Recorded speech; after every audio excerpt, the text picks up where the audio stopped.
शहर में इस वर्ष मां नवचंडी मेले का आयोजन नगर पालिक निगम के द्वारा किया जा रहा है, जबकि पिछले कई वर्षों से इस मेले का आयोजन मंदिर के महंत के द्वारा किया जाता रहा है। इसी बात को लेकर अब विवाद की स्थिति निर्मित हो गई है।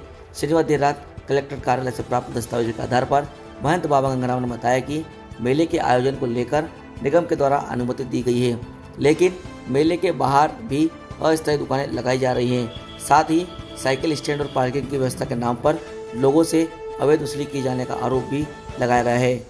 महंत बाबा गंगाराम ने कहा कि मां नवचंडी मंदिर परिवार के द्वारा होली महोत्सव का आयोजन किया जा रहा है, जिसके अंतर्गत विधिवत होली का डांडा भी गाड़ा गया है। आरोप है कि इस स्थान के आसपास ठेकेदार के द्वारा पार्किंग कराई जा रही है, जिससे कभी भी हादसा हो सकता है। उन्होंने यह भी बताया कि मंदिर में दर्शन करने आने वाले श्रद्धालुओं को पार्किंग और अव्यवस्थित दुकानों के कारण भारी परेशानियों का सामना करना पड़ रहा है।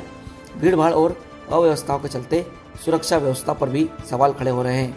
महंत बाबा गंगाराम ने इस सभी समस्याओं को लेकर प्रशासन से तत्काल हस्तक्षेप करने और अवैध वसूली पर रोक लगाने की मांग की है।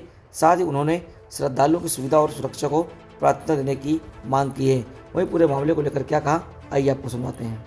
हमको माननीय कलेक्टर कार्यालय का और नगर निगम का अधिकारी ने दिया है कि जो नवचंडी मेला है वो मेले की दीवार जो खींची गई है उसके अंदर आयोजित किया जाएगा। पर इनके द्वारा आप देख रहे हो कि पूरे नवचंडी मेले में इन्हें दर्शनीय स्थल सब खत्म कर दिया है। मंदिर में मतलब कहीं बैठने की जगह तक नहीं बची है, न खड़े होने तक की जगह नहीं है। इस प्रकार का व्यवहार कर रहे हैं।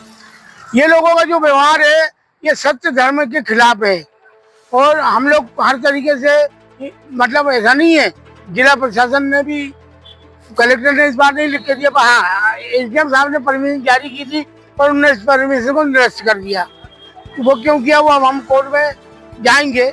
और जो यहाँ पे नगर निगम ने हमारा जो स्टे था उस स्टे के खिलाफ भी जो बाहर इन्होंने आयोजन जो किए, दुकानें जो बना रहे थे रातों रात, अभी हमने इनको कल रुकवाया। रात को इनकी दुकानें थी, गिट्टी पड़ी थी मंदिर के टंकियों के पास, रात को गिट्टियों से भर रहे थे और उसको बना रहे थे।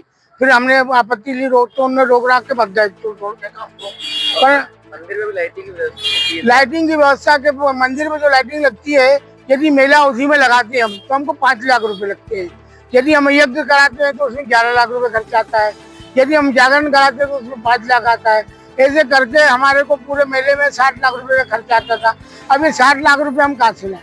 नगर निगम परिषद में जो प्रस्ताव पास हुआ था वो मेला ग्राउंड के बाउंड्री वाल के अंदर लगाया जाना था और उसके लिए 27 लाख रुपए के आसपास, मतलब 26,95,000-90,000 के आसपास में ये ठेका दिया गया है। उसके बाद भी नगर निगम अपने नियमों का, जो नगर निगम के परिषद का प्रस्ताव पास किया गया है, उसका नगर निगम स्वयं उल्लंघन कर रही है और ये पूरा पार्किंग जो है बाहर लगाया गया है और इसका ठेका अलग से दिया गया है।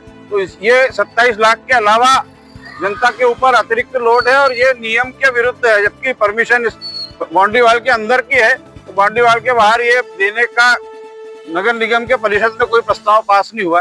तो ये नियम विरुद्ध पार्किंग चलाई जा रही है और ये पार्किंग किसको दी गई है, किस आधार पर दी गई है, इसकी निविदा निकाली गई थी कि नहीं निकाली गई थी, या मनमाने तरीके से अपने आदमी को दे दी गई है, ये सब जांच का विषय है।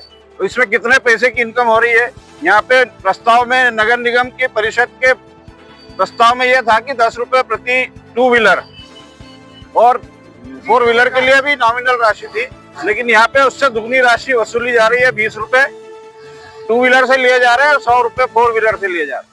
जबकि मंदिर परिसर का यहाँ पर किसी तरीके से मंदिर की तरफ से कोई भी पार्किंग का नहीं किया गया है, लेकिन जो पार्किंग की रसीद है उसमें नवचंडी पार्किंग लिखा गया है। तो इनके पास नवचंडी पार्किंग का कोई रजिस्टर्ड संस्था है क्या इनकी, जो ठेका चला रहे हैं?